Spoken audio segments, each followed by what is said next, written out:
Yeah. Am I audible properly? Yes, yes, Priya. Yes. So a very good evening to all present here. So today in this session, we are going to actually learn how we can deploy our first application on top of Kubernetes with using the Azure Kubernetes service. Okay. So let me share my PPT. That means first of all, we are going to understand what is a web application, followed by deploying a Node.js application on top of Azure Kubernetes service. Okay. So a brief introduction of myself.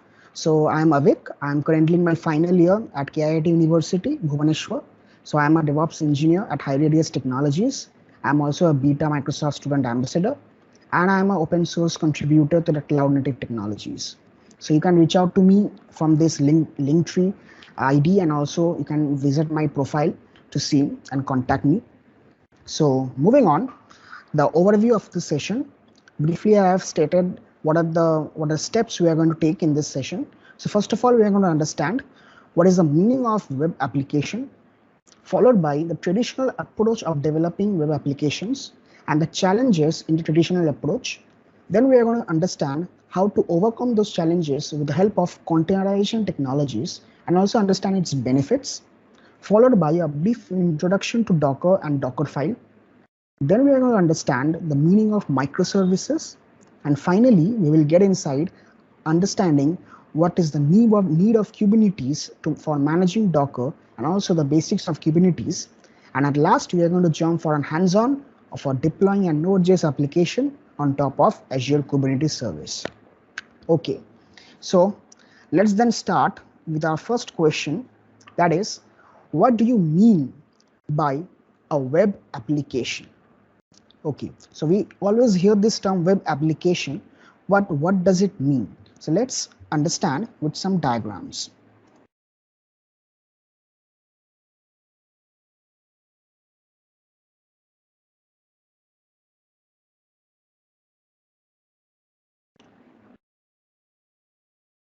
Yeah, just a second. Yeah, is my board visible?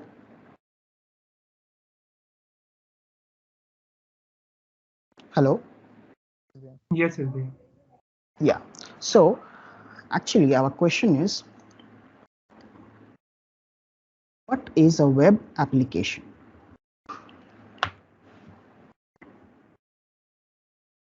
Just zoom it out. So what is a web application? We need to understand this first before moving on to our topic. So first, a web application is basically any website that you launch on your URL of your browser. When you open some websites nowadays, the things that you see actually don't qualify to be called as a website, because for example, let me show you the site of Amazon. Let me just screen share it.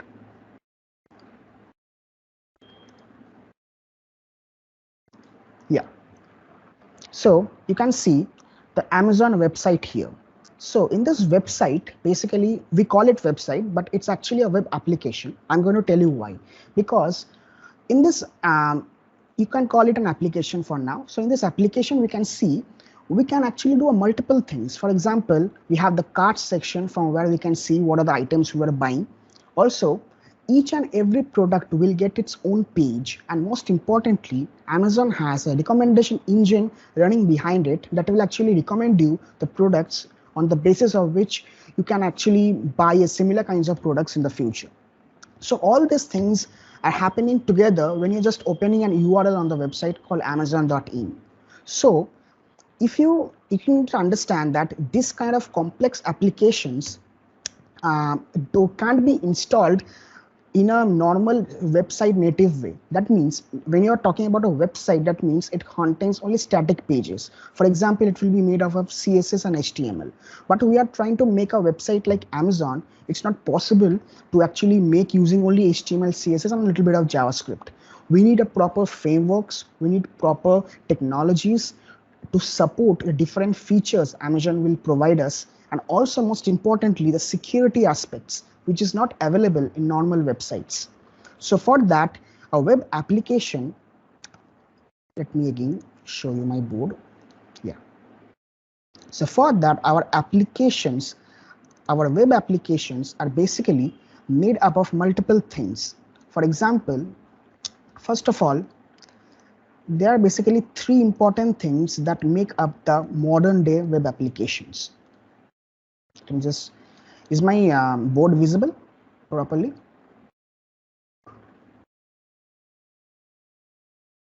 Yes, Bhaiya. Yeah. So first of all, we have the front end. Then we have our back end. And then we also have something that is known as a database. So whatever information or content you see on the Amazon's website is present, is stored, or is saved in a database. So what happens is that whenever the front end wants any kind of data, it contacts the back end. Back end fetches the data from the database and gives it to the front end so that we can see the things. So this is actually a complete web application. So this is actually the complete picture of what is a web application. A web application, for us, a brief idea, brief summary, it's basically the modern day applications we see on the web are the web applications. Most of the websites nowadays, be it Amazon.com or be it Facebook, they are much ahead of what is to be known as a website. These applications provide us with front end, back end, and database, and these things communicate together to make a dynamic web application. So in this project, what we are going to develop is a Node.js application that will actually have a simple logic. For example, I will build the front end with simple. I'm not going to use CSS or anything else because, of course, if you know how to work with HTML, you can just add CSS and everything attached to it. In the back end, I'm going to use JavaScript as my language. And since I'm using JavaScript, then the most common framework or the runtime environment that JavaScript is used in is our Node.js. In this session, what we are going to do is that we are actually going to develop a web application with the help of a front end with HTML, and the back end which we are going to use is with JavaScript, and we will be using Node.js. Database, we are not coming back to not using database in this application because we want a simple thing in our Kubernetes cluster for our first time. Later on, we can understand more about this. So I have just drawn a better picture of this before. So you can see we have the web application, the front end, back end, and the back end basically you can code in various languages. You have Python, you have Java, you have JavaScript, and also in JavaScript you can use Node.js. So in this application we are going to use HTML for front end web application, then back end we are going to use JavaScript and Node.js. Okay, and an entire thing we are going to deploy it on Azure Kubernetes. So this is our project. So I think we have understood the meaning of web application and the context what we are going to develop today. So moving on, let's actually understand what is the traditional way of deploying web applications. So till now we have understood what is web application. Now to start actually understanding how Node.js works, we have to understand how to actually run a Node.js application first before deploying it on Kubernetes. So can you see my VS Code screen right now?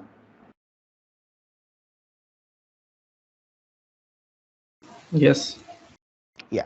So our Node.js application which we are going to develop is a very simple application. It will just print a hello world string along with the date of the current date. Okay, it's very simple.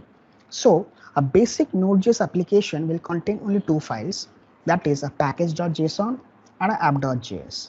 So for a person who is totally new to Node.js, I'm just briefing you a little bit. Like the package.json contains the metadata of our project. For example, the name of the application, the author, the version, and some description of the project, along with a place where we can add or we can basically mention what are other dependencies or what are other packages required to run this application. Because normally when you're trying to build a complex application, it's not worth it to develop each and every small functions on your own. because it will take a lot of time. So already there are some big people have already developed some good codes for some functions and have actually made a package of that and deployed on the web. So we can directly use those packages and install those packages in our application to use it. For this, for example, in this application, I have used the package known as date and time. So if I just open my app.js file, so in the app.js file, basically we put our logic in it. That means the entire backend, since this is the backend, Node.js is to make the backend. So the backend should contain the information of how the website will react when a front end tells backend, when a front end, some activity tag comes in the front end. For example, suppose when a person clicks a button on the front end, what should happen? Which page should it be reloaded to? So all these things we have to code inside our backend. So in this app.js file, we all have the proper routes or proper business logic that will help us to understand what will be the actions. So here, since in our application we are going to deploy an application that is going to show a hello world string along with the date, and we have already downloaded the date package. So we are going to just use this package, and just we have to call this package, and automatically I will get the date. I will able to get the date, and I will just push the date in a string, and I will be returning it.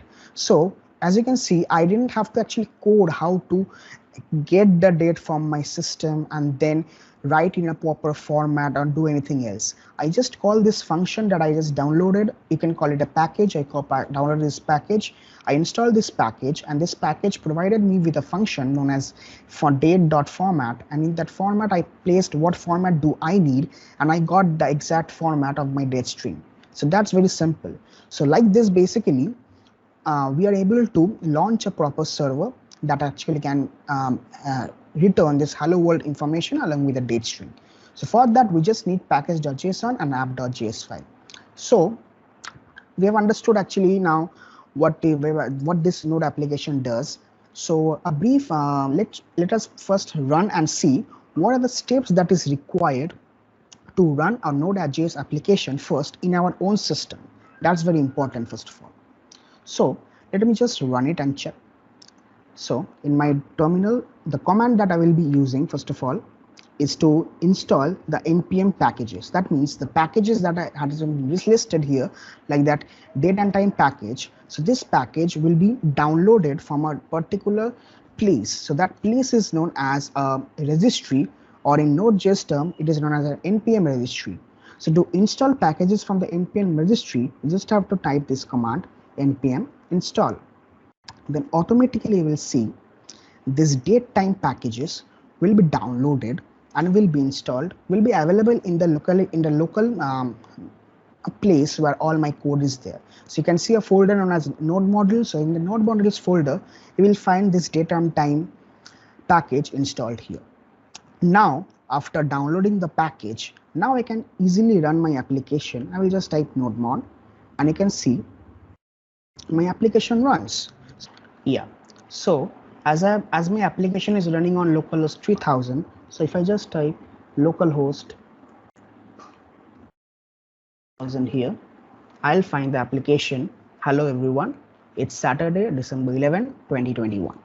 So this is the basic application. We are trying to deploy it on Kubernetes and see how the entire journey goes on. Okay, so yeah, so that's the basic thing. So once you have the application with you, the code, the two files, then you just have to run two commands, npm install and then node mod or node app, whatever you want. That will actually run the server, and you can see the website running on localhost 3000. Okay, so yeah, that was it. So after that, so we have understood how to traditionally, what is the way of developing websites. Now let's understand what are the challenges that can be faced while we are developing such kind of websites. So for that, let me again go back to my drawing board.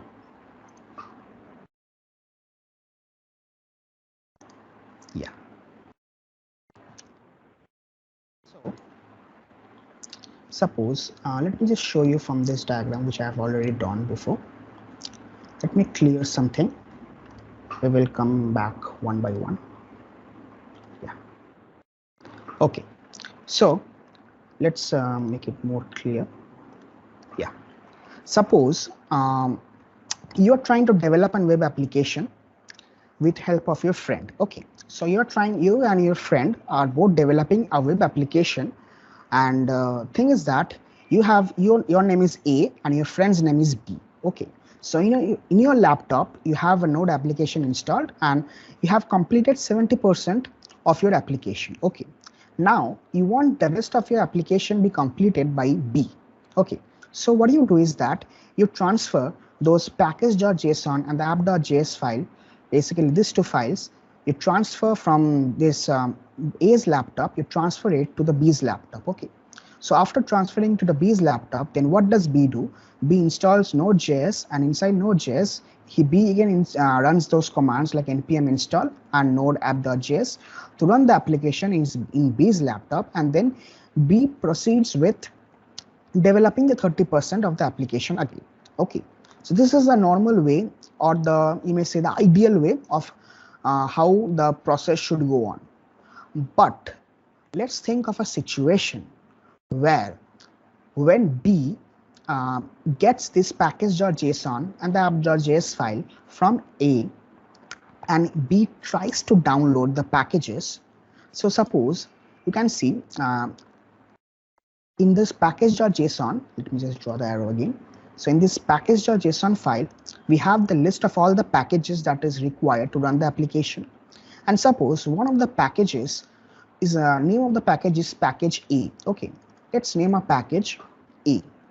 So when B tries to download this package A from the npm registry, he is not able to download it because it is either this package A is either not found in the registry, or its version number is deleted, or it may be the case that B is using a different version of package A, but in his other application, if he updates this package A to the version that is required to run this application, his other application will crash.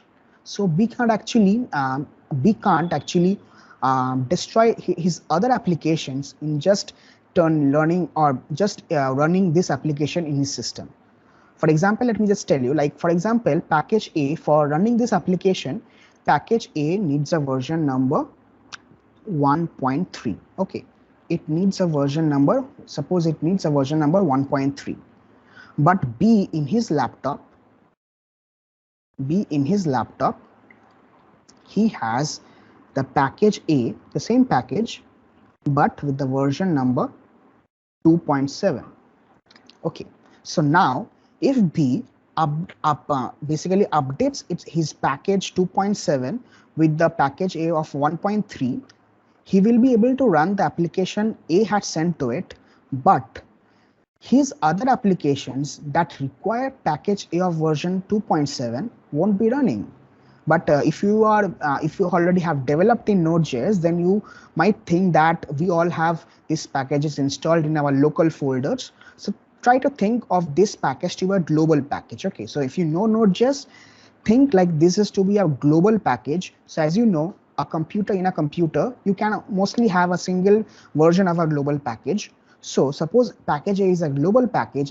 So at that time, you can't just put two different versions of a package in a global space. So for that, you have to give up of one of the applications. So that's a problem or a challenge that B might face in this situation. Okay, and this kind of problems happen a lot in the industry, because you know that various packages come and go all the time. Suppose a website like Amazon, which is built 20 years before, that started to build 20 years before, and it's still continuing to develop itself. Suppose a package that the Amazon had used in 20 years before, it may or may not be available till today.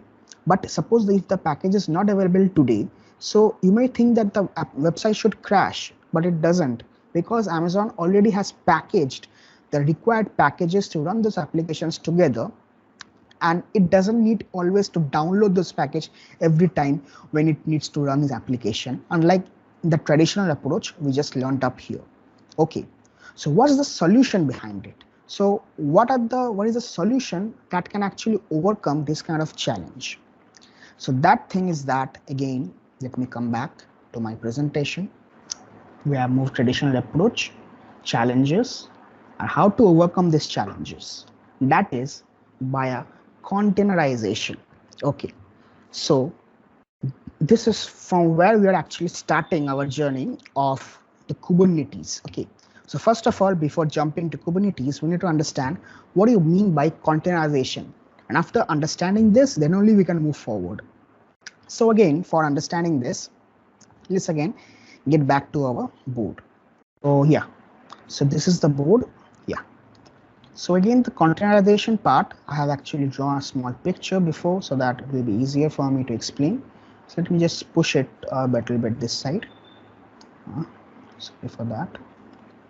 Yeah. Moment. Yeah. So is it properly visible, this picture, or will I zoom in more? Let me just zoom a little.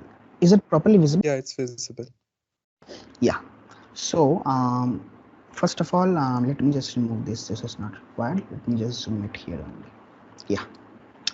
So we need to understand what do you mean by a container. Okay. So for understanding the term containerization, first of all, we need to understand what do you mean by a container.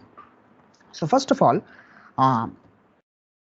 the problem that we had faced that time is that suppose I gave you my app.js and my package.json file, and suppose the packages listed in the package.json file is not available on the internet now, you will be not able to download it, and since you are not able to download a package, you won't be able to run the application. So what is the basic solution that can come in our mind?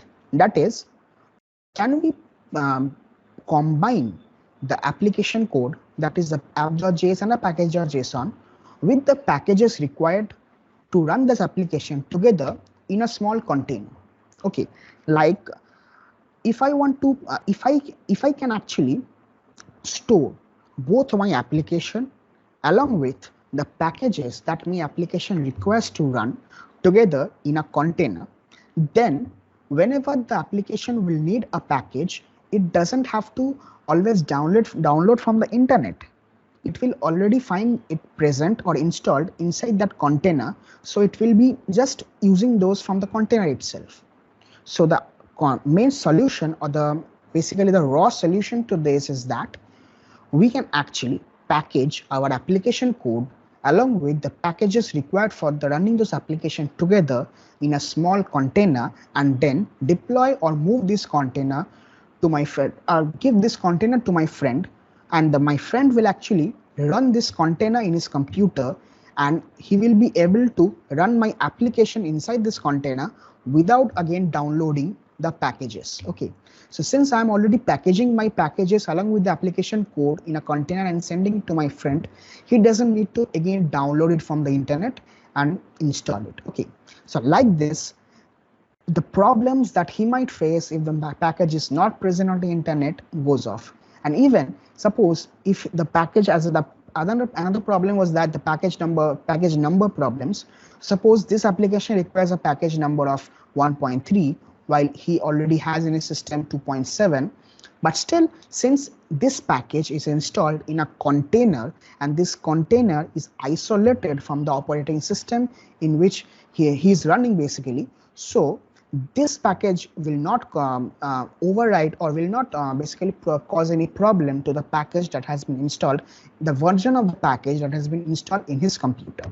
So in simple terms, he can run both the package version 1.3 and 2.7 together inside his computer if he containerizes the packages that he requires.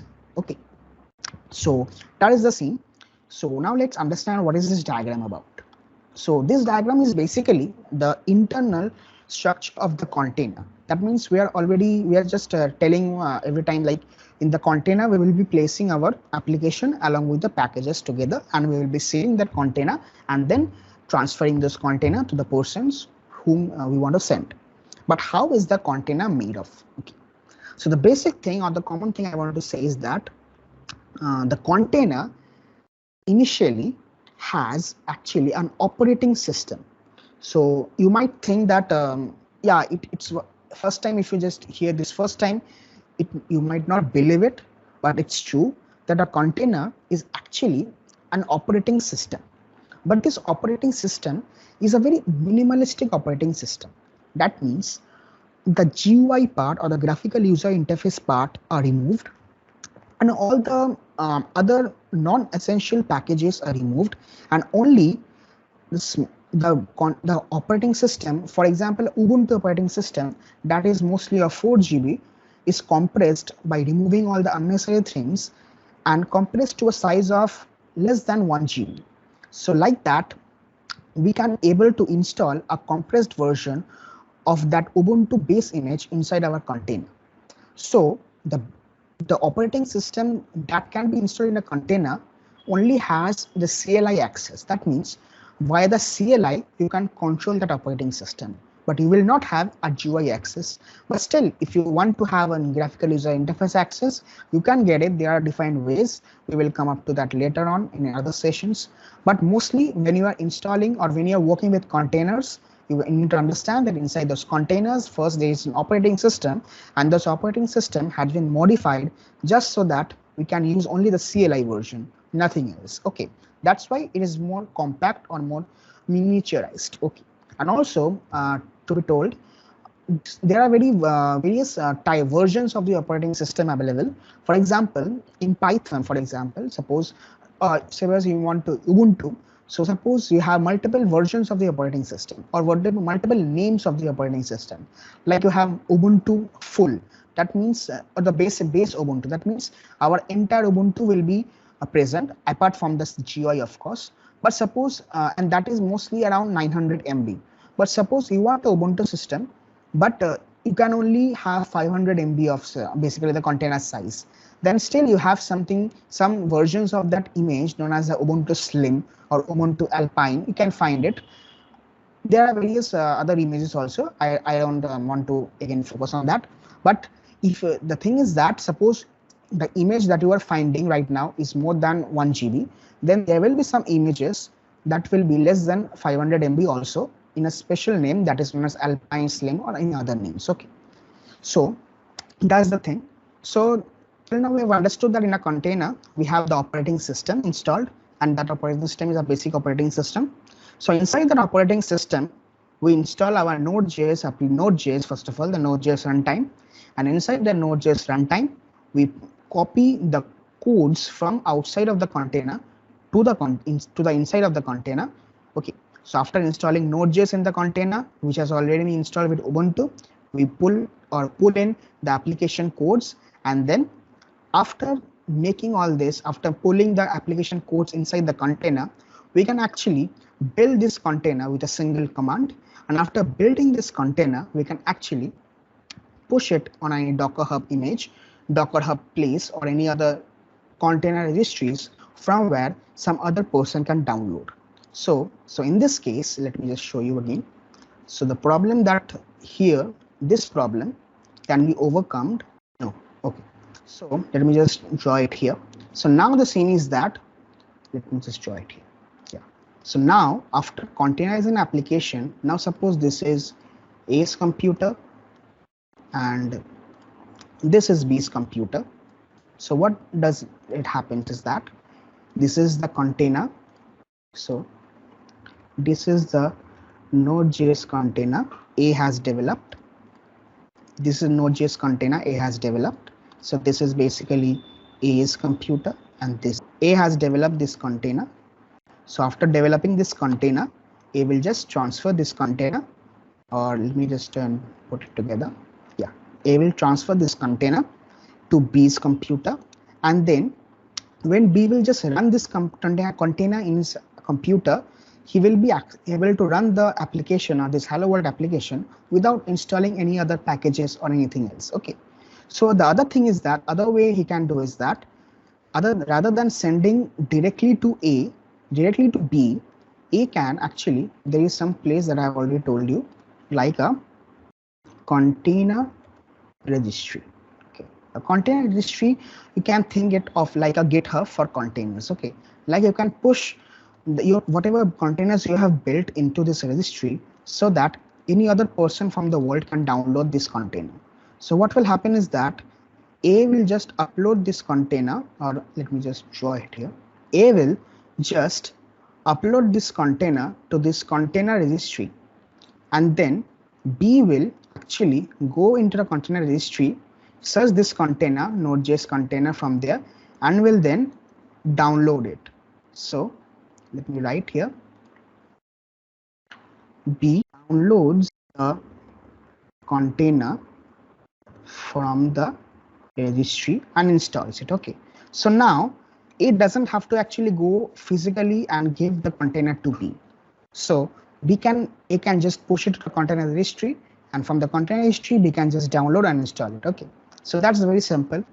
So in this way we can actually overcome this challenge that normally they would face when they will be using the traditional approach. Yeah, so that was actually the basic idea of containerization and the understanding of containers. So for a definition, we can just read this off. Like, a container is an entity which has an application codes along with the packages installed together. Okay, yeah, so that's it about the containers. Yeah. So after containerization, we have what does it mean is done. What does it mean? The benefits I've already explained to you, that it helps in proper easy transfer of the application from one computer to another computer easily. And then the question comes, that is, how do we build the containers? Like, we have till now understood that containers are the basically the solution that we can come across to solve some problems. But how do we build those containers? That's the question. So for that, there are some technologies. So one of those technologies is known as Docker. So Docker, basically, you can understand, it's a tool. It's not something very difficult to understand. It's a tool. That tool will help me to make the container. That's it. Nothing else. So how will we tell Docker? So like I just told you that I will be just the Docker. We have to just tell Docker that Docker push this thing in, basically use these two files like package.json and app.js, and package this in a Ubuntu system and make a container out of it. And how will we tell this information to Docker? So for that, we have something that is known as, we have already understood what does it do, how do we build Docker containers, and then we have something known as Docker file. So how do we build a Docker containers? So to build a Docker containers, we have to tell Docker that follow these steps. Like, first of all, install an operating system, be it Ubuntu. Install Docker, install our Ubuntu operating system first inside the container. Then after installing Ubuntu operating system inside the container, then you install Node.js. After you install Node.js, then copy the package.json and app.js file from my computer inside this container. And after that, after copying it, then run the command node app.js. So all these things, this stepwise information will be written in a file that is known as the Docker file. Please Yes. Okay, so cool. Then let's proceed further. Then till now, let's just recap what we have studied till now. So first of all, we have understood what is web application, first of all. Then what is the need of the way of containerizing our application, because the traditional approach has some challenges when we are trying to move our application from one system to another.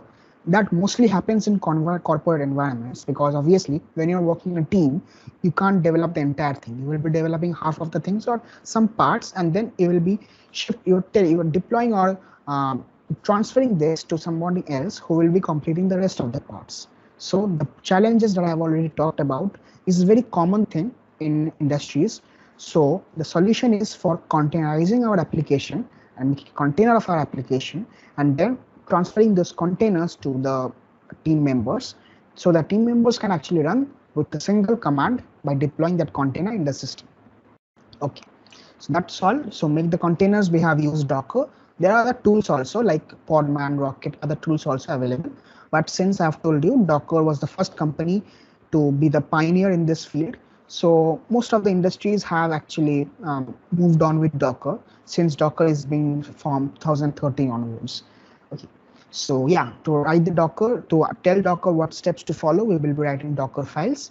and when we will just building the Docker container using the Docker files, we will get the entire image Docker container with us, and then we can just transport or upload this container to a Docker repository like Docker Hub, and then anybody from all over the world can download the container and can install in their systems. Now, after we have done all this, now main part we are trying to enter, why do we need Kubernetes in the first place? So till now we have understood what is the benefit of using Docker. So now we need to understand from where does Kubernetes come in this picture. Like first of all, after we know where does Kubernetes come, then only we will understand what does it do. Okay, so for that, let me again go to my what do you say, yeah, my PPT.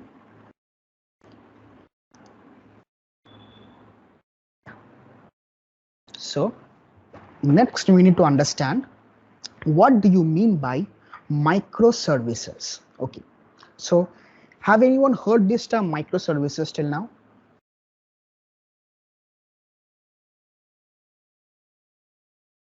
Anyone? Okay, cool. Let me just tell you again.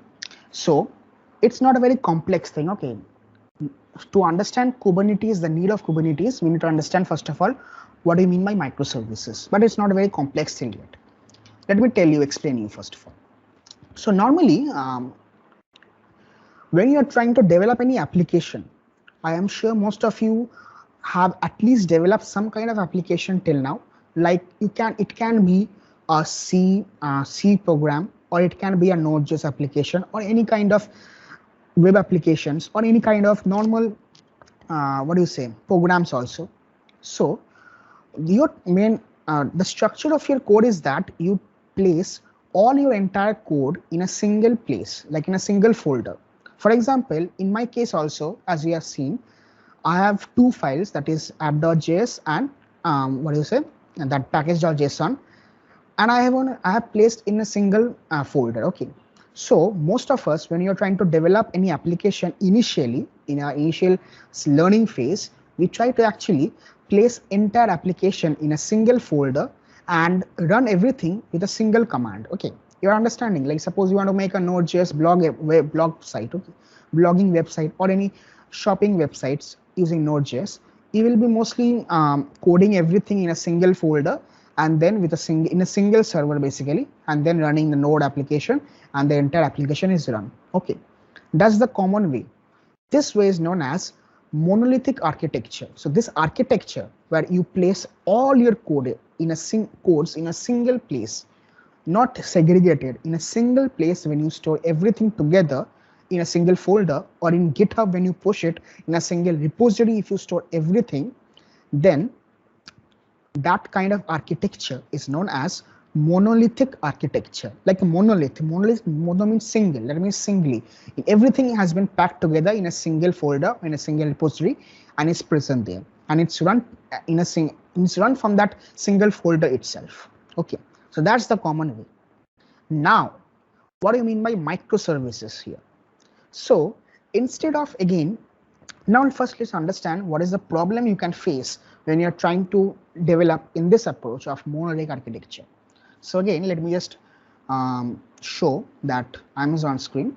The Amazon website is a very complicated website. So from there we can learn a lot of things. This is the Amazon website. Now just think, do you think that this entire website is actually coded in a single folder and is placed in a single repository? Do you ever think it can happen?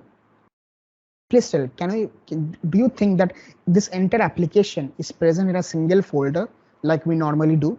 Yes, of course not. It's not possible. You can understand, Amazon is such a big website. You have so many things here, and I've already told you, like you have recommender systems running behind it, you have authentication systems, you have security systems that prevents any kind of hacking happening. So everything, all those business logic, that means the logic you have to put, if you put everything together in a single folder and in a single repository, it will be a complete mess, because you can understand the lines of code. If a person wants to debug it, suppose there is some problem and a person is appointed to fix that problem, And if he sees everything together in a place, he will just go mad. It's not possible for him to actually understand what is happening.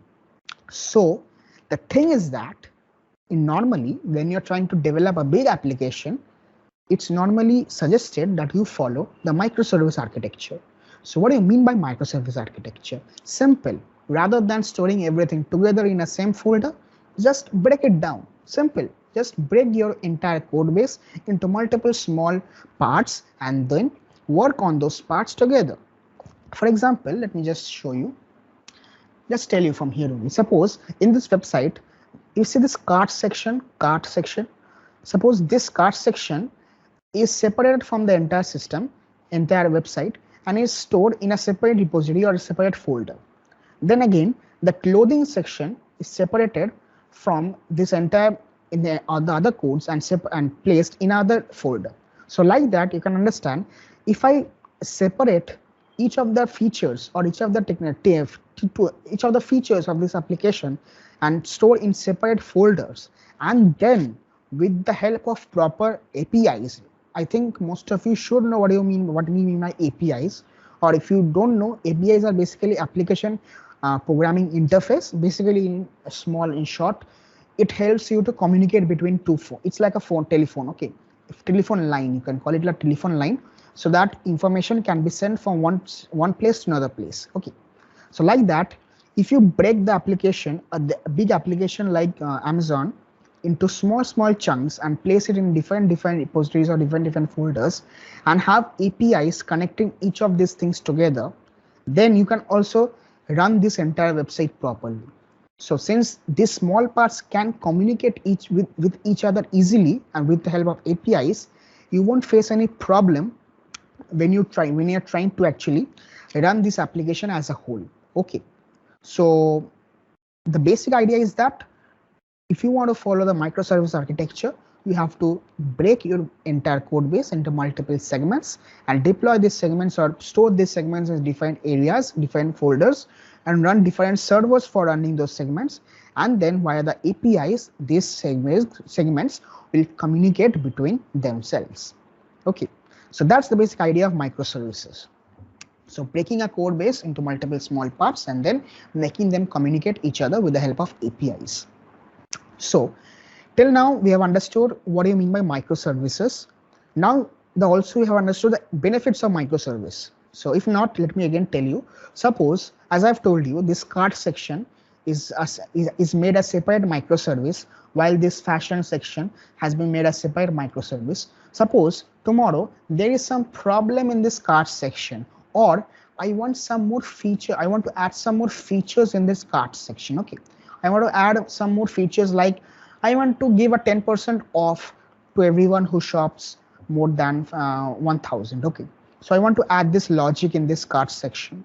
So for that, I don't have to again open the entire website code and change it. Okay, I don't have to again I have to search from the entire website where this code is present.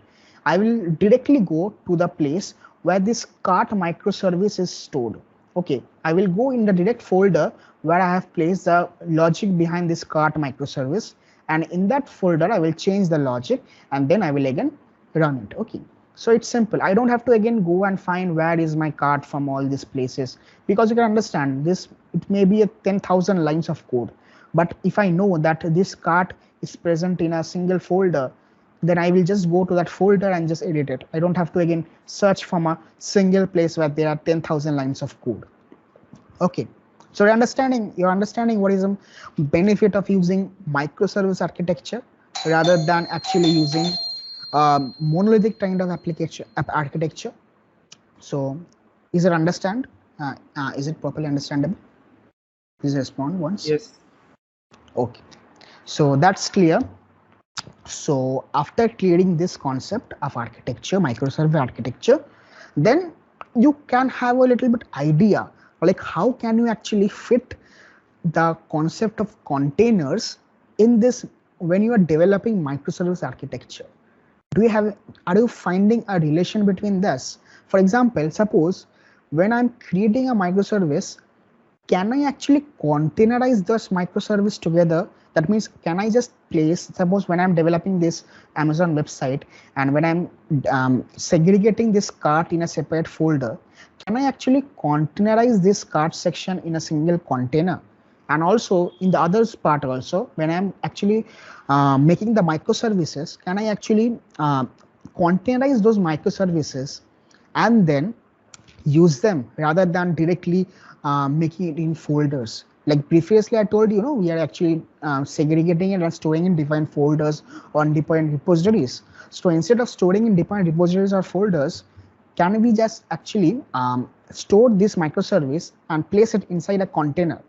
And so at the end, what we will see is that our entire Amazon website is made of multiple containers. Okay, so are you getting it? Like how we are actually integrating this container concept with this microservice. Like when you are trying to create microservice, we're actually containerizing those microservices together and then proceeding forward. Like this is the way basically why microservice architecture becomes more easier to maintain with the help of containerizations. That's why when Docker actually came in 2013, before that people used to use monolithic applications most of the time. But since Docker came with this microservice first approach, the entire industry changed. For even smallest to smallest applications, we try to use the microservice architecture nowadays, because at any time, if you want to edit some part of the code base, I don't have to shut down my entire system for that. I will just go to that microservice, edit the part, and then put it again live. Okay, I don't have to shut my entire website or restart my entire website for that. Okay, so that's the basic idea of microservices and how Docker containers aid the process of creating these microservices with the help of containers. Okay, so after that we have understood this. Now you can understand, just I have told you that this Amazon will have, if you want to break this Amazon into microservices, you have to make at least 1,000 or 2,000 microservices, because it's so huge. So you have so many sections like bestsellers, electronics, fashion, everything. Suppose each of these sections, if you try to make a microservice, then and each of these microservice, if you containerize them, then you will end up having at least 1,000 of containers with you. Okay, so now understand the scale. First of all, to understand Kubernetes, the need of Kubernetes, you need to understand the scale in which I'm talking. The Kubernetes is actually used in an industry level. It's not mostly used in a common in a project environment. Okay, like if you will be not using Kubernetes in your college projects, because Kubernetes provides something that is known as scale. Scale means scale in terms like Amazon. Like this kind of big applications can be easily managed properly with the help of Kubernetes. Now, how is it managed? We will come up to later. But first of all, understand the scale. You have to manage thousands of containers right now. Okay, so what you mean by manage? Managing means, as I have told you, let me again draw you and show.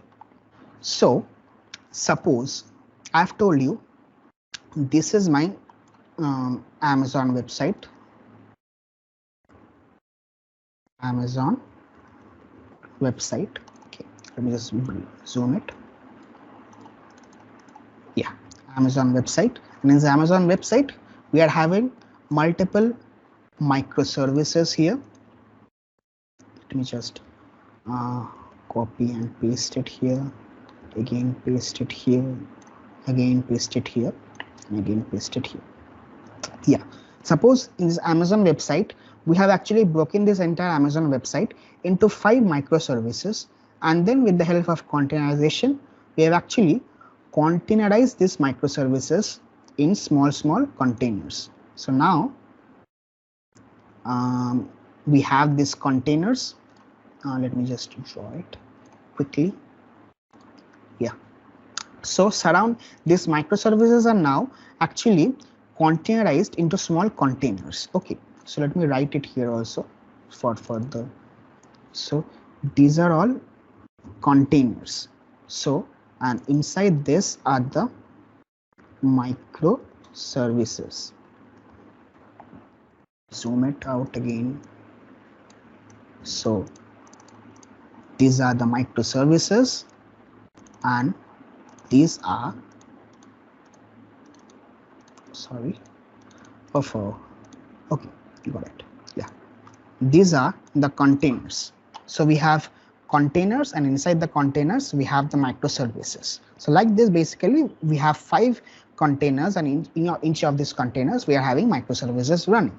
So to make the Amazon website live all the time, to make it live all the time, we need to have, basically we need to have all these microservices or all these containers running all the time. That means if all this runs properly, then only my entire website will run properly. Okay, so for that, as I have told you, there are connections between this, like we have all different connections with the help of APIs or with the help of networks. All these containers are connected to each other so that they can communicate easily with themselves. Okay, so without this communication, our entire website won't be possible. Okay, like since we have already broken our entire website into multiple pieces, so we need all these pieces to communicate with each other. So for that, first of all, the first thing is that each of these containers should be always active, and secondly, these networks should be always present between them. Only if these conditions get satisfied, only then we will have a proper running Amazon website. You get this part till now? Yes. Okay, so I'm focusing on more because now slowly we're going to enter the Kubernetes concept. So yeah, so we have understood this much. So now here in this case, we are having 5 containers, and we have to always check whether these containers are properly working and whether these communications are happening with these other containers or not. These are the 2 checks we have to always ensure. Okay, so here we have only 5 containers. So if we set one, we assign one person will obviously just every time go and see whether all these are connected to each other or not. Okay, suppose we hire a person and we appoint a person for this job.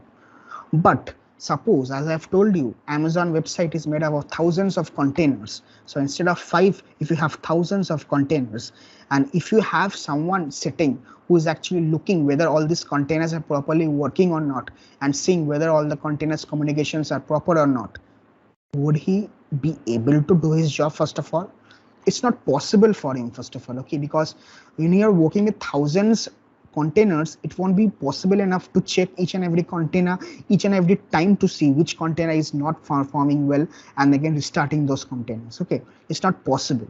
So what's the solution? The solution is introducing some automation or some automatic tool.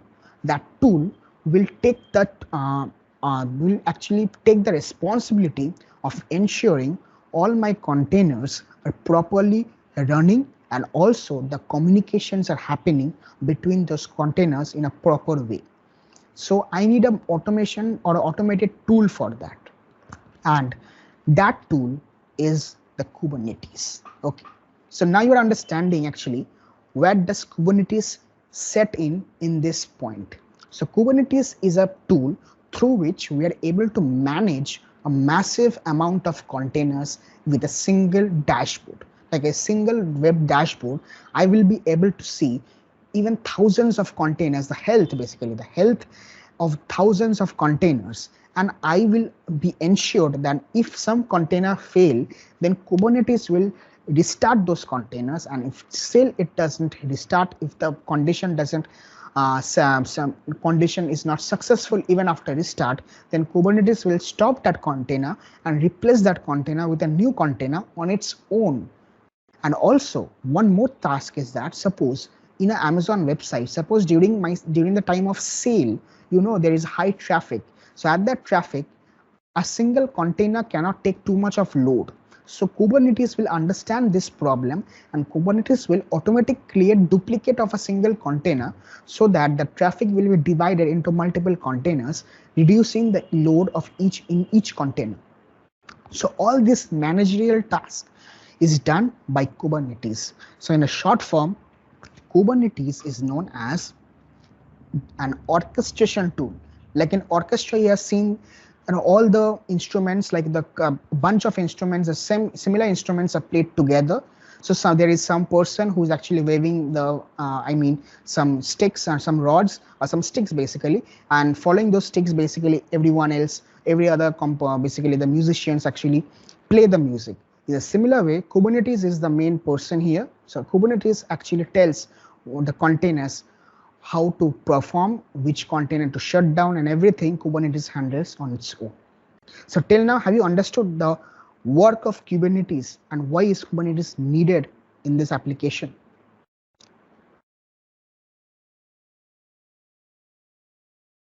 Yeah, anyone? Please tell. Yes.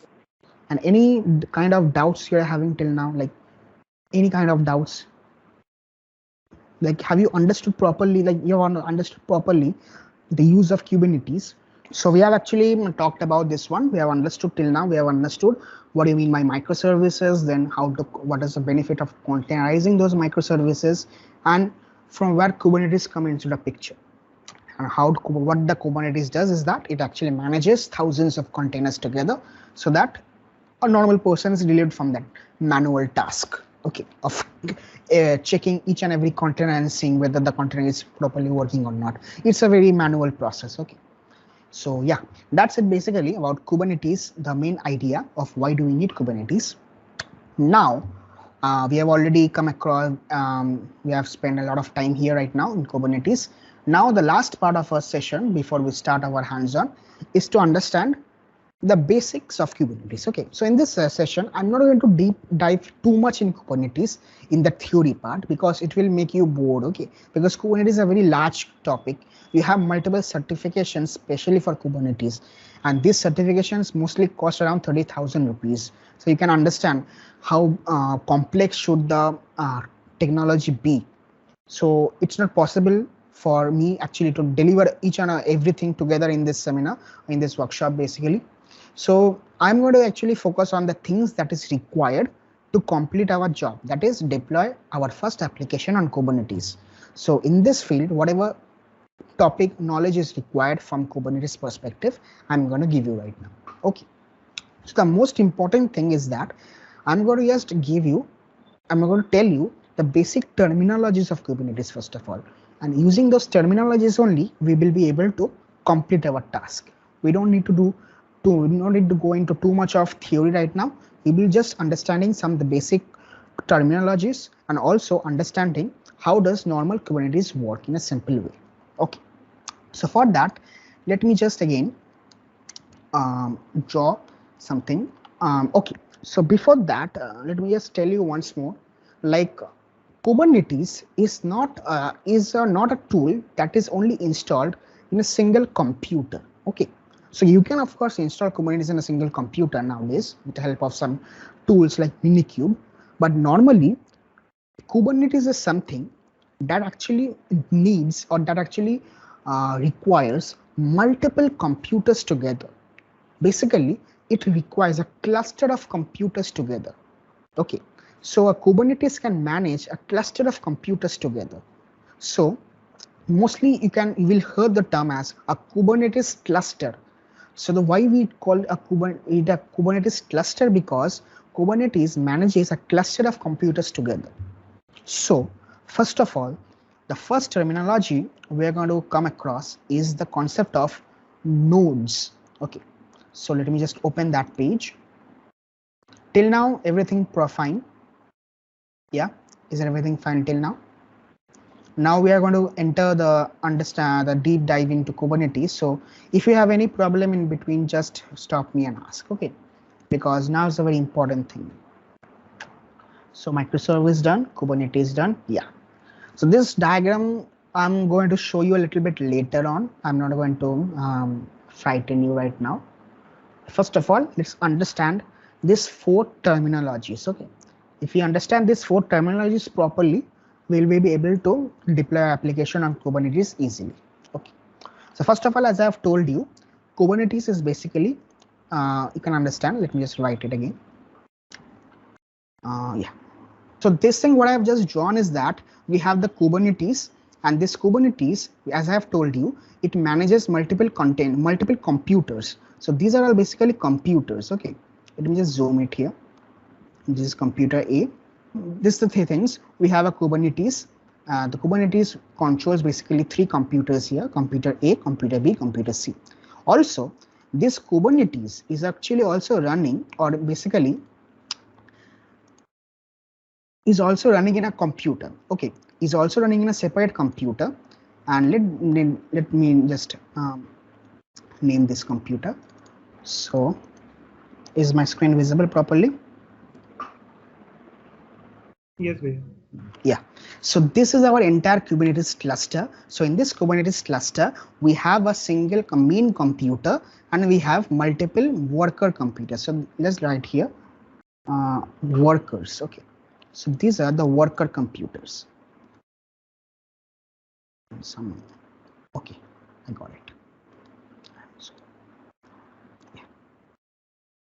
yeah, so these are the workers. Okay, so these are the workers and this is the main computer, or you may call it as a master. I didn't want to make sure because since GitHub has removed this master concept, I don't want, okay, let me make it master only. So nowadays it's not known as the master, but for understandable, we can understand. So this is the master computer and these are the worker computers. Okay, so this is the basic architecture or basic infrastructure of a Kubernetes cluster. Okay.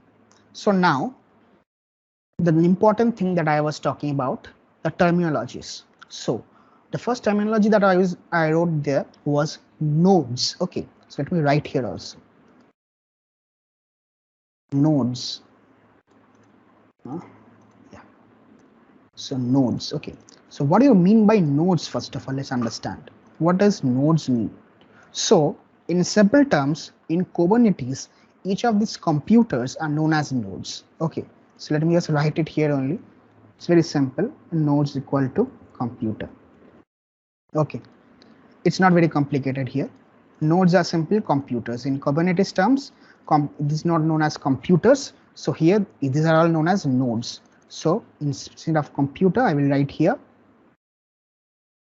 node A. For explanation, I had written computer so that you can understand properly first of all. Now let me just change it. So these are all nodes. So these are called nodes. Concept is same. These nodes are basically different computers, but in Kubernetes term, it's known as nodes rather than computers. Okay. So till now we have understood, and this is the master node. This is the master node. So this is the master node, and these are all the worker nodes. So we have understood first of all, this is the node, this is the worker nodes. So what does this master node contain, and what does this worker nodes contain? So for that, we are again coming back. Let's just remember this picture. Okay, we have the master node, and this master node communicates with all the worker nodes, and together they make the Kubernetes cluster. Okay. So now let me just show you the picture that I had shown you before in the PPT. Then you will be understanding it properly. Yeah. So in the PPT, yeah, this diagram. Are you able to see this diagram? This picture? Hello. Hello. No, actually the screen is black. Okay. Till now, is it black till now? Yeah, it's black still. It's still black. Okay. Okay. Let me stop it again.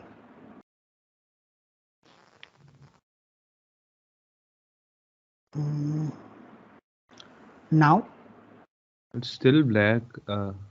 Yeah. still black. Still black. Yeah. Okay. Okay. Just give me a moment then. It happens with Teams sometimes. Yeah, now it's visible. Okay. Okay. So are you able to see this picture? Yeah. This, yes. So you're understanding what this picture means. This is the master node I talked about, and these are the worker nodes. The picture I had drawn before, That was a simplistic idea of this picture only. So I have the master node and I have the 3 different worker nodes. You get it now? The picture is very simple. Now let me get inside it now. So the master node or the master computer, there are 4 things basically. I'm not going to talk about each of these things. It's not required. Most important thing is this REST API server. Through this, basically, I will be able to communicate with this cluster. Okay. So as I've told you, Kubernetes is actually running on Azure.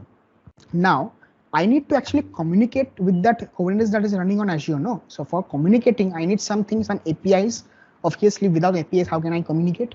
So this REST API server actually provides me with the APIs through which I will be able to communicate with my Kubernetes. Okay. So in the master node, we have this REST API server, and this REST API server, the main job of REST API server is that to allow us communicate with the Kubernetes. Okay. That's it basically. We need to understand here. Control manager, scheduler, and XCD. It's a more difficult and it's more unrelated in our project right now. So let's not discuss about it.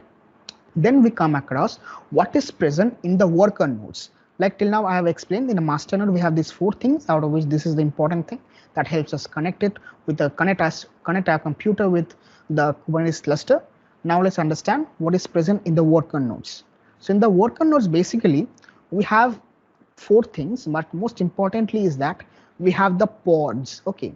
So again, one more concept I want to tell you, that in Kubernetes, we actually don't, as I've told you, in the nodes, basically, we actually don't run containers as a whole. Okay. Like we don't directly run containers on the Kubernetes nodes. Okay. We actually place these containers inside some pods, PODs, pods. And these pods are actually placed inside the nodes. Okay. So the second definition that I was telling, this we have talked about this node concept. It's basically the computers itself. Now pods. So what are these pods? So pods are basically present inside these worker nodes, and inside these pods we have the containers. So mostly in ideal situation we have 1 container per pod. That means inside 1 pod I will have only 1 container of a kind. Okay, that's a normal idea, but still if you want to place multiple containers in a pod, you can do that also. That's one thing.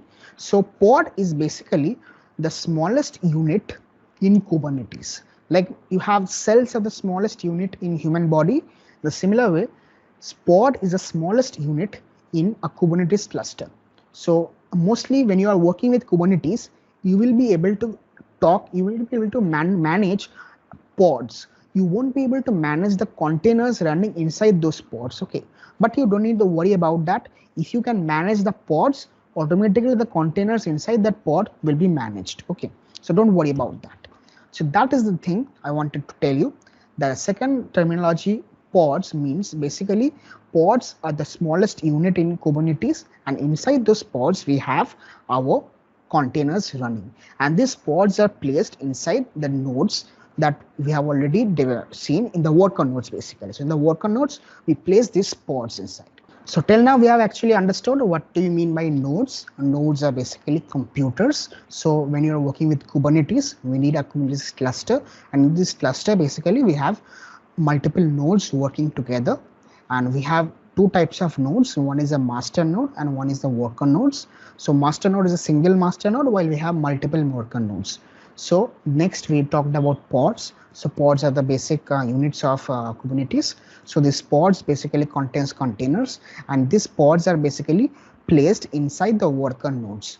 So this is the basic thing we have understood till now. Now the next thing is that again in the picture we have already talked about this. Pods is done. Then we have kubelet and kubeproxy. Okay, so the kubelet basically is the tool that is basically that communicates with that REST API of server. Okay, basically thing is that, as I've told you, in the master node we have this REST API server through which we are able to control our Kubernetes cluster. So now how does the worker nodes communicate with the master node? So for that, the worker nodes have a tool that is known as kubelet, and that kubelet communicates with the REST API server to get the information that we have actually sent to the master node. Okay, so it's like a relay. The REST API server sitting in the between ourselves with the worker nodes. Okay, so it in the mean of but still sitting in the relay, it actually manages everything. So if we directly communicated with the worker nodes, it won't be possible for us because there are multiple worker nodes. So since we already have a master node, then if we just give the information to the master node can actually transfer this information to each and every worker nodes that is available. Okay, that's simple. Kubelet is helping in that aspect. Kubeproxies basically helps in communicating or the networking between the different pods. Like as I've told you, there are multiple pods inside a single node. You can install multiple pods.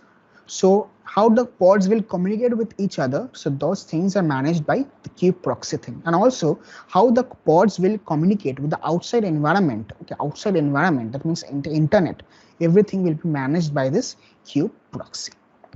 Okay, so that's it for the diagram. Let's move on to the terminologies. We have the third terminology known as the deployments. So what are deployments? Very simple. Again,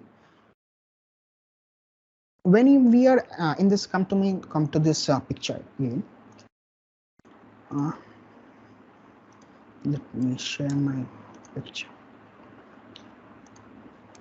Yeah, is my board visible?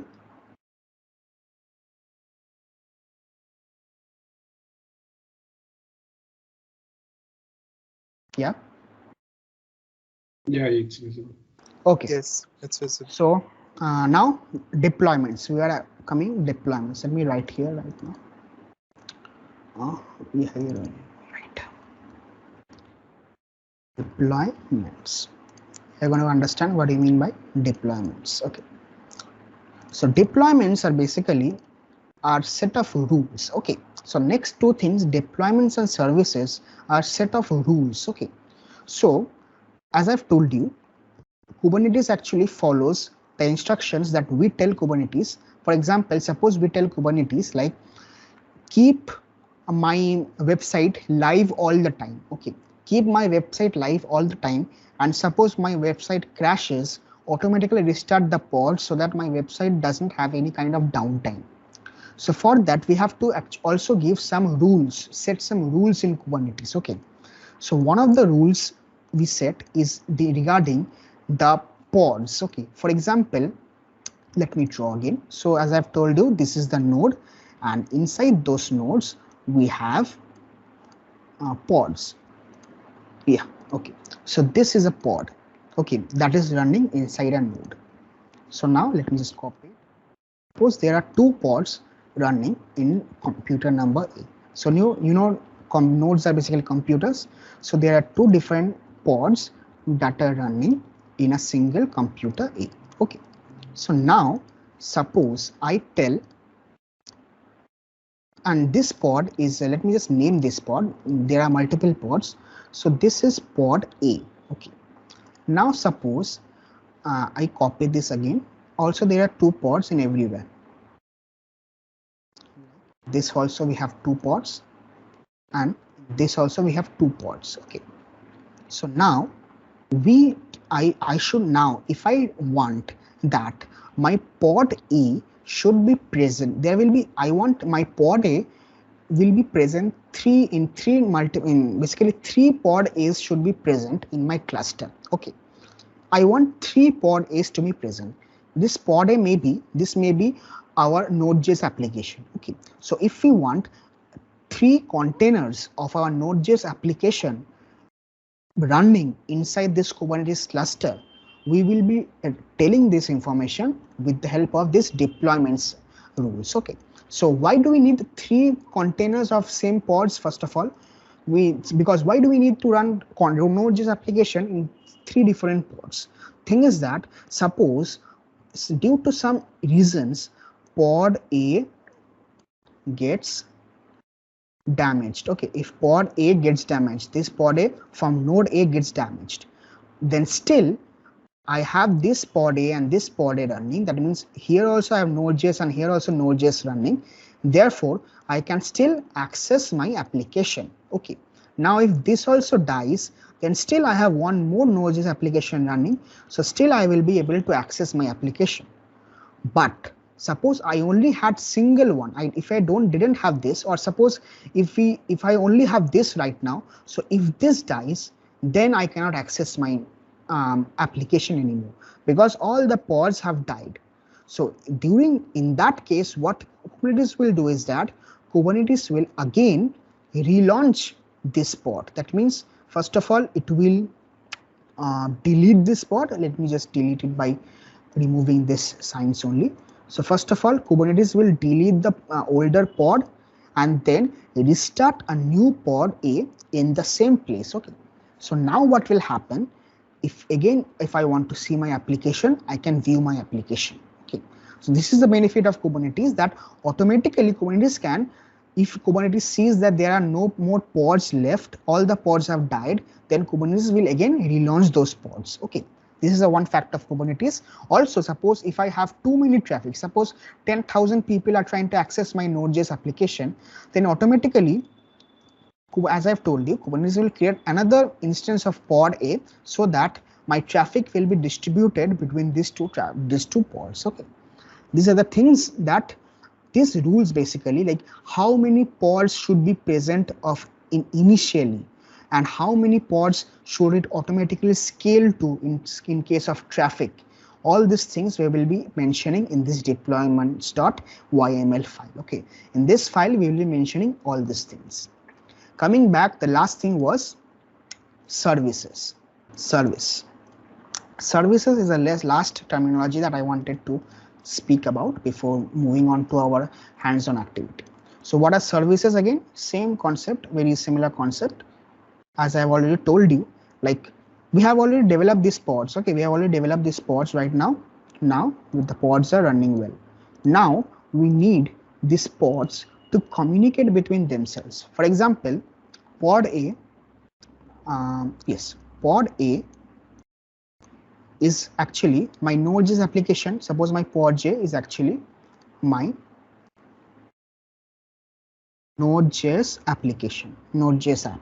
Pod A is my Node.js app. Now, let me just clear this arrow also, make it proper. Yeah, since let my pod A be my Node.js app. Now this Node.js app, we know that we have actually our service running, or our service running in port number 3000. In my app.js, basically I have run this server at port 3000. Let me just enter also. Yeah, running on port 3000. Okay, so my Node.js application is running on port 3000. Now, how will my pod get to know which port is my Node.js application running? And because if my pod doesn't get to know about this, then pod will not open this. Like pod will actually not open this port for anyone to come. Like if I want to enter, if I want to enter this pod, I cannot do that. I can't able to enter this port and see my application if my pod doesn't know that actually there is one application running in this pod. So for that we have these services. So in these services we will mention that 3000 basically we are running our application on port 3000. So expose it. So expose this thing. So expose this port number 3000 to the internet, like let me write internet, to the internet, so that now I can directly come and see the web application that is running in this pod. Okay, that's the basic work of services. Services basically has the information, gives the information of how to basically communicate our application with the entire world. Like how will I able to communicate the application that is running in our port in our application, and how we'll be able to access it from the entire world. Okay, so that things are actually taken care of these services. So that's it. Basically that completes our theory part of our entire session. I think you have understood what you mean by all the common things. So if you have any doubts, you may ask. We will now get into our hands-on part.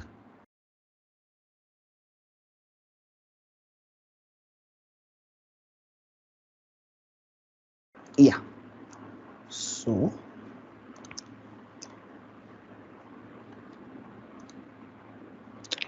are you able to see the screen? Yes. Yes. Okay. So right now I'm connected with my remote instance, that is a remote computer I have started on Azure. You can also do the same thing in your own computer also. So first of all, what I will be doing is that I will be, as I've told you, sorry for this. Yeah. So first of all, what I will be doing is that, let me just see which directory I am in. Okay, I am in normal directory. So let me just make a folder first of all for this session. KDIR AKS workshop. Then let me cd. So I'm are you is everyone comfortable with Linux commands now, or do you need some Linux commands also, some explanation? No, Please like tell. this. Okay, so I'm just done ls and mkdir. Basically, I'm making a directory. I'm just going inside the directory. Now, I'm going to, let me just zoom. Are you able to see what I'm typing right now properly? Yes. So now I'm going to clone my Git. Actually, I'm going to share with you again after. I will mail you everyone this Git link and everything. Okay, so I will just paste it here.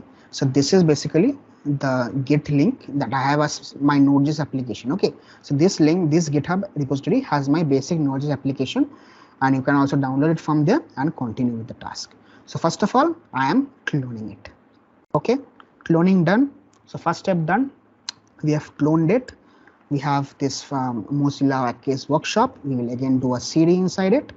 And now if we do a ls, we can find two files, app.js, package.json. Okay, so now suppose I want to, suppose I do you want again me to run this application and show? I've already shown in my own computer. So let's don't waste time in again running this here. I will be directly deploying it on Kubernetes and showing how it runs there. Okay, so now what is the first step? Now we have our application with us. Now what is the first step? We have to containerize this application. So now we have to actually use Docker. So now comes power of Docker. So with Docker, I will be containerizing this application. Now, how will we tell Docker what to do? So for that, as I have told you, I will be writing a Docker file. So how will I write a Docker file? Similarly here also, I will just type, I use Nano editor. You can use Veeam also. I like Nano. So Nano Docker, just understand the spelling, is DOCKER FILE. It doesn't have any extension, just Docker file, D capital. Okay, just make this file. Inside this file, I'm not going to just basically copy paste it and explain you each and every line. Let me just copy and paste it, then I'm going to explain. Paste. Okay, done. Okay, and can you see this 1, 2, 3, 4, 5, 6, 7 lines? Are you able to see these 7 lines properly? Yes. So these 7 lines are only required to make our container. So to build our container, or you can understand Docker file as our recipe book. So in this recipe book, this 1, 2, 3, 4, 5, 6, 7. So these 7 steps are required to completely make our Docker container, or you can also analyze an analogy. If you follow these 7 steps properly, you will be able to make the proper dish. Okay, so these 7 steps have to be followed in the sequential order as has been mentioned here. You cannot just follow this one and go to last step, this one and go to first step, nothing like that. Each and every line you should go one by one. You just have to write this thing properly, and then Docker will actually execute this line by line. Okay, so let's understand what we have done. First of all, we have the first statement is from node 16. Okay, so no need to panic, it's simple. From means we are going to mention our operating system here. The first thing I have told you that time, like when we are making containers, what are containers? Inside the containers, first of all, we have the operating system inside it. It's basically Ubuntu operating system, whatever operating system you want to use. And inside this operating system, we install our applications. So when in the first statement of a Docker file, we always have to mention the operating system we want to use inside our container. Okay, so you may ask, I should write then from Ubuntu here. Why have I written node 16 here? So again, I will tell you that for in Docker Hub, if when you will go to Docker Hub, you will see that already someone has actually installed Node.js inside a Ubuntu container and made a container out of it and deployed it on Docker Hub. So I mean to say is that someone has basically downloaded this Ubuntu image, and this Ubuntu image someone has installed Node.js application, and after installing Node.js application, he built the container and then pushed the container into Docker Hub.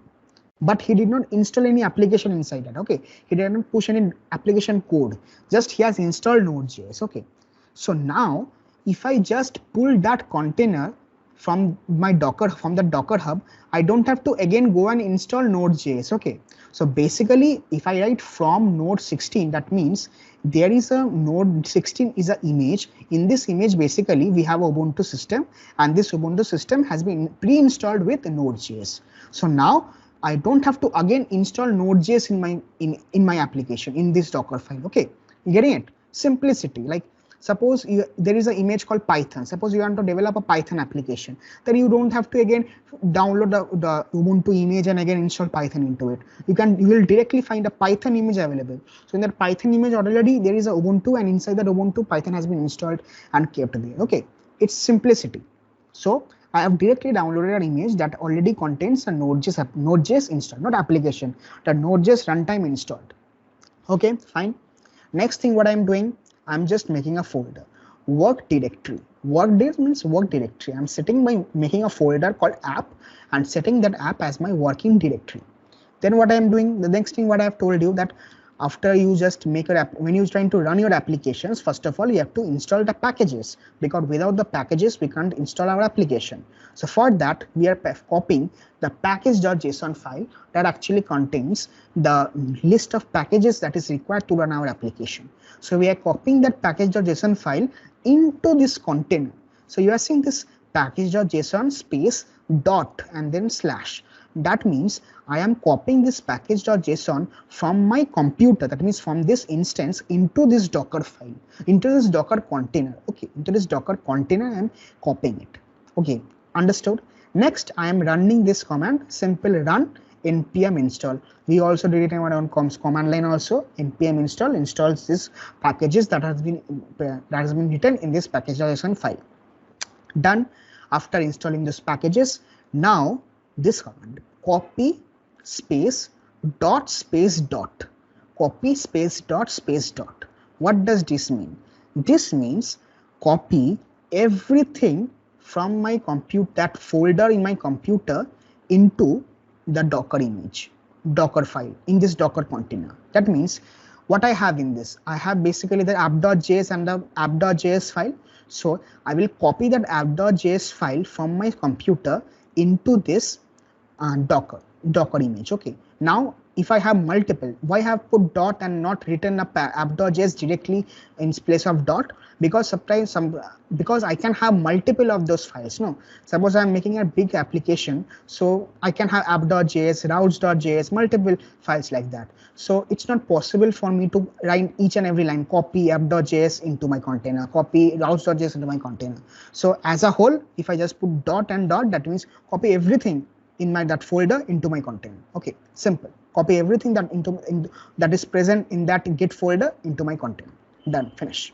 Then next step, expose 3000. As I've told you, my application is that application was running on localhost 3000. So we have to mention that expose this 3000 port number. Simple. After exposing 3000 port number, then we have to mention this one. I have changed this one, so let me also change it here. Like my name, this name is actually app JS. Okay, so app.js is basically the file, or node app.js. That command should be run to run our application. So this is the syntax in which you should write cmd, then in brackets node space in comma, then app.js. So these are the 7 steps you have to write properly to actually build your Docker container. Okay, done. So now I will save this up, write o doc, then x. I just see ls, I will have a Docker file present here. So if I do a cat also to show you, so this is our Docker file. Okay, so Docker file is created. Now what we have to do, we have to build our Docker file. So this is the most interesting thing. With a single command, I will be able to build my Docker file. What will I do? I will just run docker build -t for naming my thing. I will name it hello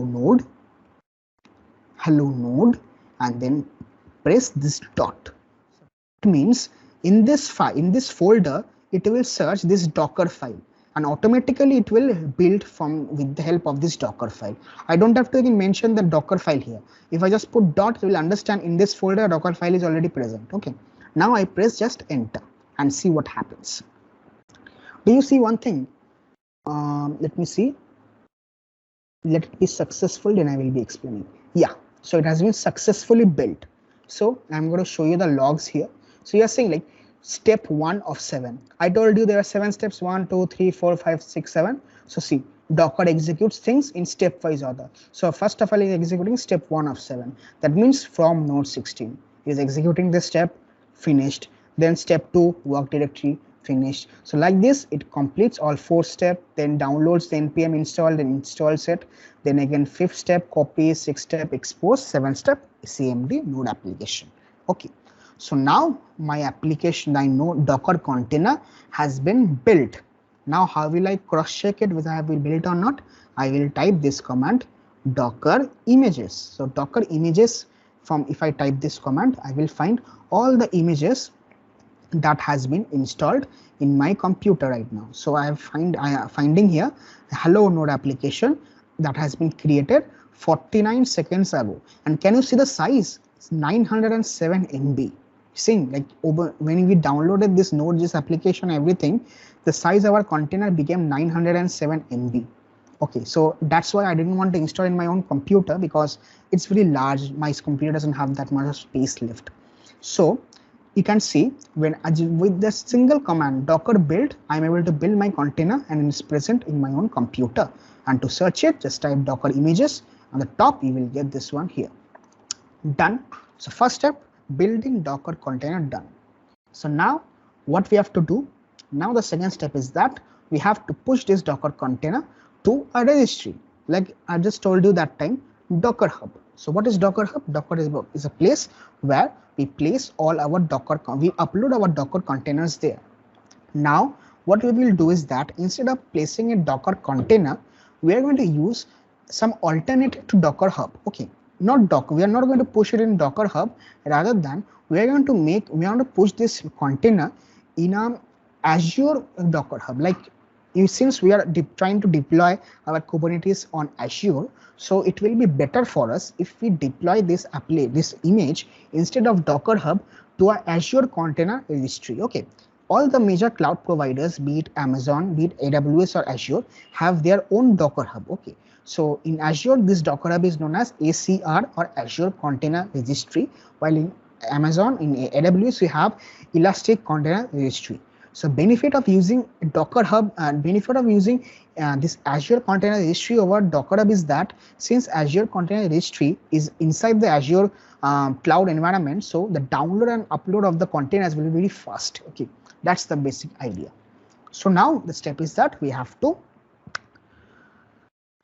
what we have to do? Yeah, we have to upload this image that we have just developed into our Amazon Azure Container Registry. So again, I'm going to have simple commands. Okay, you can just follow it on. I will just do Azure login first of all. Everything I will do by command. Okay, let me just log in and come back. Just give me a moment. So it will, that session will take more 10 minutes. Just by 8:30 it will be completed. Okay. So I'm sorry, but sometimes times go off very fast, I'm saying. But I'm sure that the concept that I'm explaining will help you in the future, at least when you will trying to actually learn it. Okay, so give me 1 minute. I'm just going to log in and come back. So what I'm trying to do is that I'm going to upload this image that I have created into my Azure Container Registry via command line. Okay, I don't want to go to my Azure CLI and continue. I am to do it via this command line only. I will be able to push it into my Azure Container Registry. Okay, I'm going to show you how. So this has been done. So yes, so let me also share it once more. So is everyone there? Yes, Bhaiya. Okay, cool. Is the screen visible?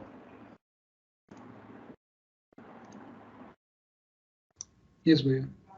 Okay. So as you are seeing that I have just logged in and I've seen my things. Basically, it's not a credentials, it's basically my ID and everything. You can see now I'm logged in my Azure. Okay, now what will I do? I will actually some Azure related stuffs.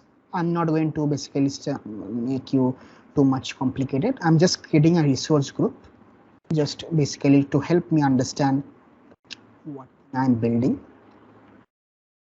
So let me just make it AKS workshop AKS work. Are you enjoying it? First of all, just tell me once, or is it looking boring to you right now? You're learning something new?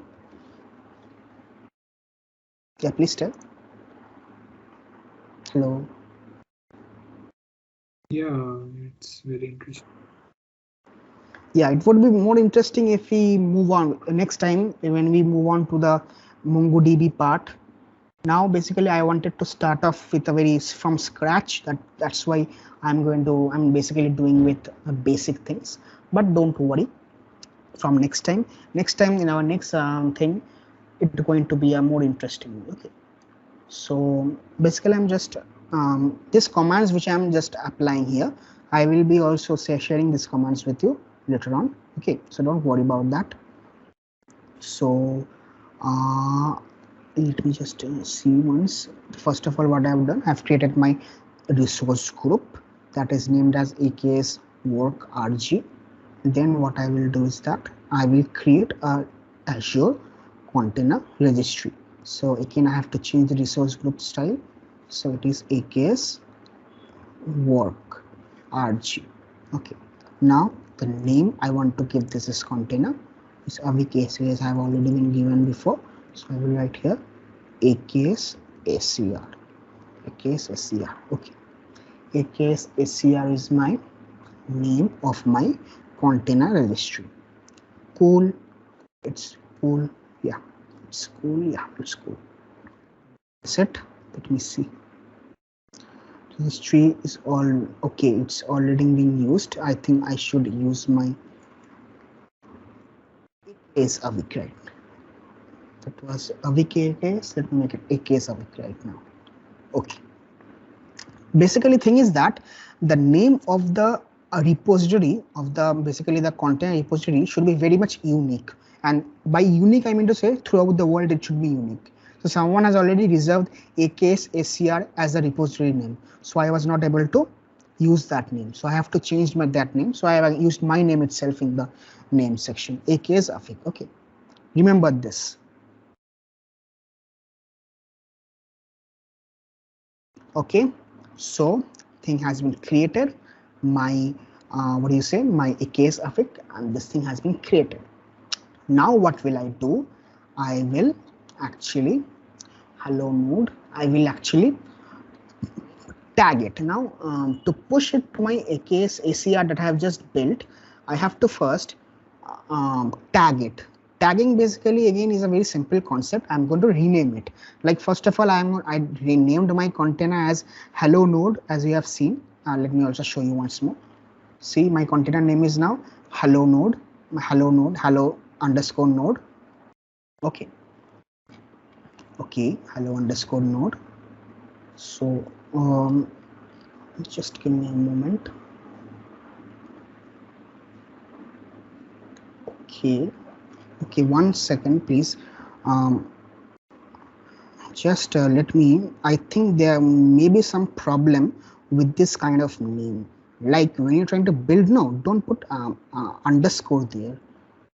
We put a what do you say, a hyphen there. Okay, so let me just build once more. I don't have any problems. Let me build it. Let me just check Docker images. So this hello node. Okay, cool. So don't put underscore. Okay, don't put underscore. Put a hyphen, because sometimes underscore creates problems. Okay, I don't want any problems right now. Okay, so now it's time to tag it. Now how will I tag it? Again, simple. Just tagging basically means renaming it. Okay, renaming it according to our ACR rules. Okay, so ACR has some rules.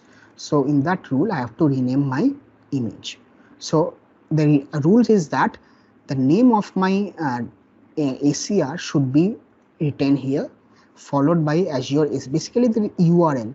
Basically, they have given a URL, so you have to rename your image in a URL format so that Azure can understand that this is actually your image. Okay, it's very simple, just renaming it.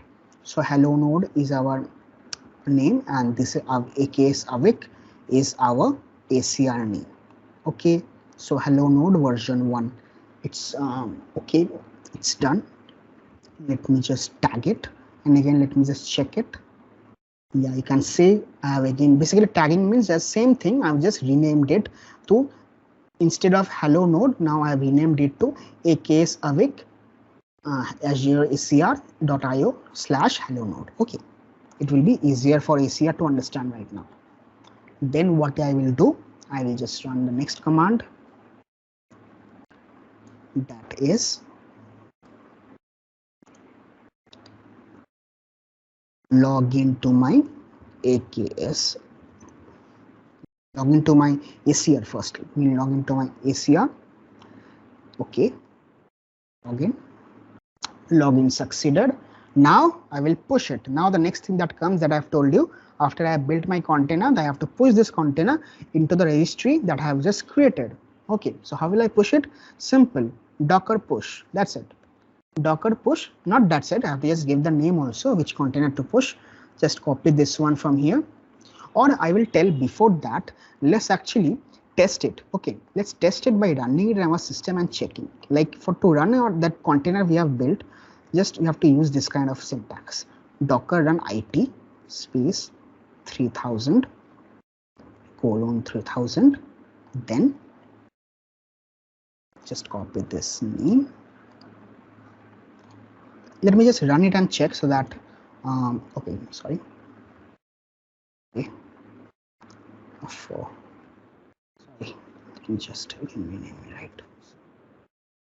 Run it dash p 3000 then hello node. Okay, that's it. Basically I want to check whether my application is running properly or not. Yeah, server is running on port 3000. Now if I just see from my system, I think it will be running properly only, since there is no errors. So this thing is basically the output that you get from your Node.js. Okay, it's simple, server is running, that means there is no error now.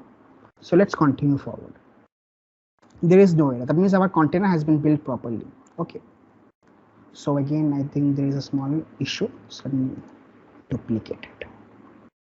This happens when you are working, sometimes your terminal gets hanged. So move on, just close this, sudo su ls, go to my AKS workshop, then go to do an ls, go to my Mozilla, do an ls, come back to here. So now what we have done is that we have our application there, and our application is perfectly working right now. We have logged in. Now we have to just push it. So just write the command here. Let me again show you. image if you want. Image, this is there. Now we have to just push it. So you write here docker push, then the name of the container, that is this container. So till now, is it understandable? Like what I'm doing, I'm just building the Docker container, and after building Docker container, I'm creating my ACR registry, and then after creating my ACR registry, now I am pushing my container into my ACR registry, and it is AKS Avik is my name. Yeah, it's done. Doesn't exist. Okay, sorry, there is some error here. Tag push. Okay. AKS Avik.azure. Let me just check once more. What's the issue? Issue CR. Okay. Default tag latest. Push refers to. Okay. Sorry. I did not mention my what do you say? Version number is important. Like my entire name of my repository is AKS Avik Azure ACR Hello Node. Then tag also have to mention, okay, version 1, but otherwise it will give this kind of error. No tag latest, because it will take latest tag, but latest tag is not there. It's version 1, so it can't get it. Okay, that's the thing here. Let me just push it, and now it is being pushed into my Azure Container Registry. You can see how fast it is when you're using virtual machines. No, this kind of operations becomes very fast. Like uploading, downloading becomes very fast. Otherwise, like you can see here, 500 MB, it is downloading and uploading 500 MB. So you can understand if you are working on your own system that sometimes if the speeds are not proper, it will take a lot of time. So prefer to use some kind of virtual machines when you are working with Docker images. Okay. So it has been pushed inside it. So yeah. So now what we have to do is that now we will just create our Kubernetes cluster. Yes, Bhaiya. Okay, so this is my Azure portal. Let me just show you.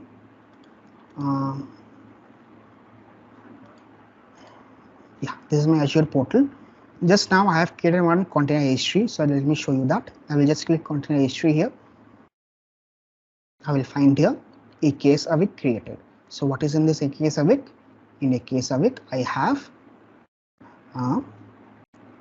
in this, if I go to repositories, I will see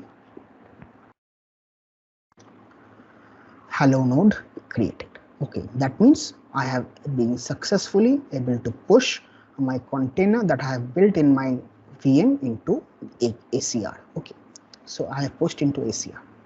Now what? Now I have to actually set up my Azure Kubernetes service. So now is the important or the most interesting part, starting my Kubernetes. Okay, so starting Kubernetes, it is and let me start the Kubernetes first, because Kubernetes takes a little bit time to initiate. Okay, so in that time I am going to write the deployment and those files. Okay, so let me start it first and then start writing our deployment files. Yeah, so see, this is the most important thing, how to create Kubernetes cluster. Just go to AKS and create. From create here, select this create option. You will land up to this page. You will see subscription. If you know a little bit of Azure, it will be easy for you. Otherwise, just follow, you can just see a video and understand. Simple thing, the resource group we just created, just select this resource group. That means from the CLI what we have created just now. Cluster name, just put a cluster name. What will I put? We put as AKS workshop. Okay, HTOS zone 3, it's all right. I don't want to change. I will take it to manual and make it to 1. I don't want multiple nodes. It means I want, as I told you, nodes, the worker nodes.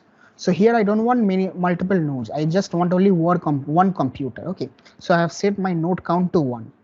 You're understanding now? I mean, like what the nodes concept that I've taught you before. So nodes means number of computers. I'm changing it to only 1. No need of much. Again, you can see this is the computer that will be running. No problem in that. Virtual machine skill set not required. This is system assigned is perfect. This is perfect, networking, this is okay, Kubernetes is okay, no problem.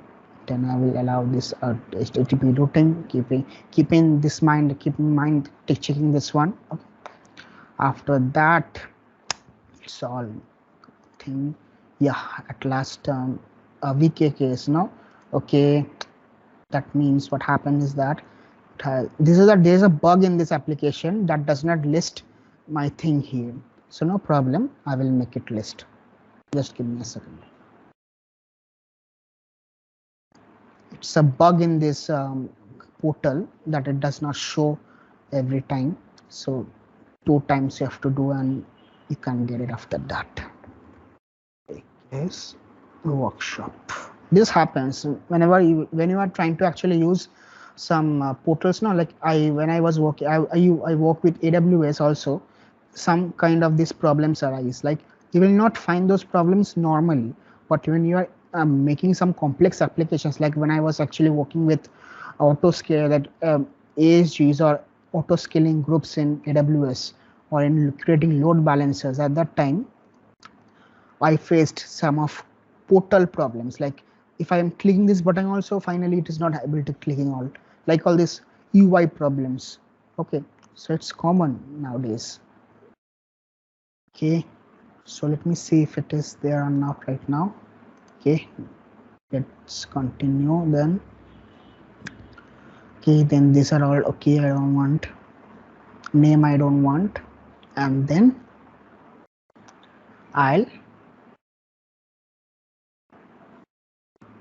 create it.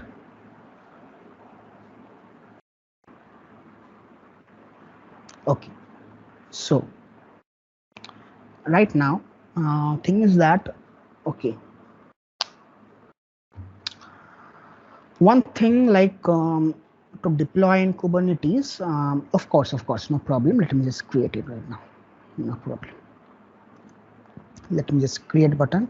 So now what happens is that my Kubernetes cluster, see, can I see this name? It's Kubernetes cluster written. That's why I have told you that Kubernetes basically is a cluster service.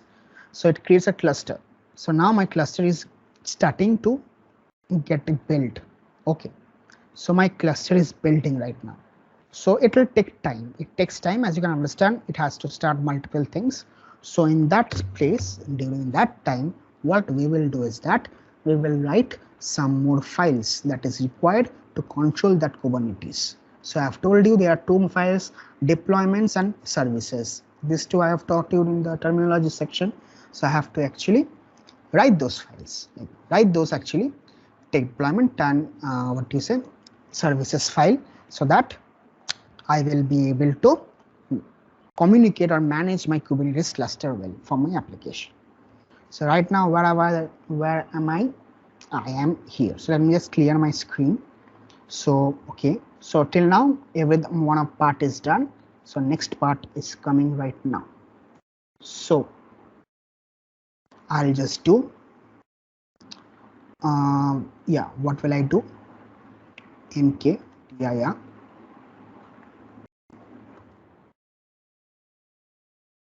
manifests. In this folder manifests, cd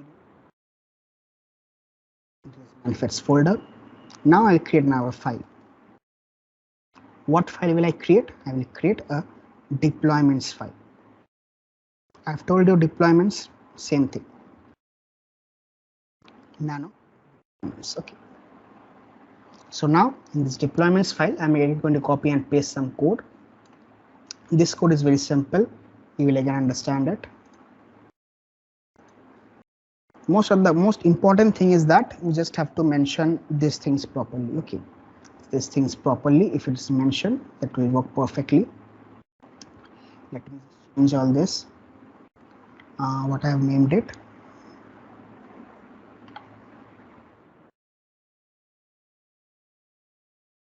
Okay, just run it.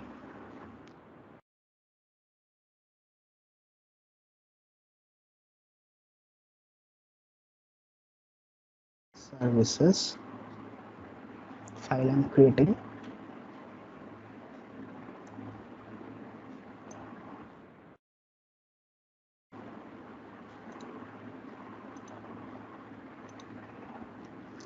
created. Okay, so now thing is that after these things are done, what's my status of my Kubernetes? Let me see. Okay, it's still under progress. So okay, so I think that after this basically we have come to the end only. So we have already made all these changes. So now we will just create, I'm just going to tell you some codes. That codes will not run in my application right now since my Kubernetes has not been boot up, and I think it will take at least more 15 minutes. So rather than waiting till now, I'm going to actually share the code with you. Like we have actually made this deployments and services file. So now what we have to do, just type here kubectl apply. So what do you mean in kubectl? So it is known as kubectl or kubectl. So this is the tool through which we are able to access the API server in Kubernetes. I have told you there is API server there in master node of Kubernetes. So using this kubectl, I am able to communicate with that API server of master node of Kubernetes. Okay, so using that tool only, I'm able to just write it here. So first of all, I write kubectl apply deployments.yml. Okay, so this command I will just run. I'm not running this command because it's not started yet. This command you will run. After this command runs, then that means I am setting my deployments rules in my application, in my Kubernetes cluster. And after this is done, we will be running this command services.yml. That means this file we will apply it in my Kubernetes cluster. So once you apply this file, then it will be all done. Okay, I'm not executing these two commands because my cluster is not up yet. It's telling it will take more time, and it's already 45, 42. So yeah, that's it basically. So these commands you can just understand and type it down. I will send you if you want. So after this, if you just execute these commands, then you will just go to your cluster IP. I'm showing you, like in the cluster, you will just get an IP there. So the IP address of your cluster, an IP address colon, if you go to 3000 colon, basically port number, you will actually find this application running. Yeah, so that was it basically. I actually explained most of the things. Little part, end part, I'm not going to show you right now because I don't want to extend it much more. After you basically thing is that after the Kubernetes launches up, then execute just these two commands that I've shown you.